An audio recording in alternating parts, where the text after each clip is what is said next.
ইংল্যান্ডের লিডসে England versus ইন্ডিয়ার প্রথম টেস্ট ম্যাচে দুর্দান্ত কামব্যাক করে ইংল্যান্ড 5 উইকেটে ভারতের বিরুদ্ধে জয় ছিনিয়ে নিল। আর এই টেস্টে সেঞ্চুরির ছড়াছড়ি,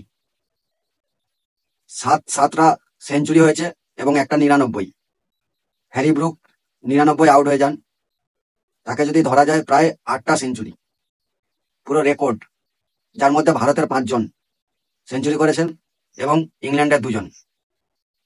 আর ভারতের 5জন সেঞ্চুরি করার পরেও ভারত ম্যাচটা হেরেছে। প্রথম থেকে ভারত জেতার আসনেই ছিল, হঠাৎ লাস্ট ইনিংসে পুরো খাদের কিনারা থেকে ইংল্যান্ড যেভাবে কামব্যাক করে জয় ছিনিয়ে নিল, এক কথায় দুর্দান্ত।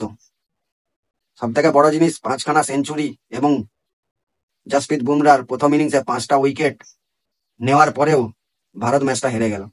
দেখা যাক সিরিজের বাকি ম্যাচগুলো কি হয়।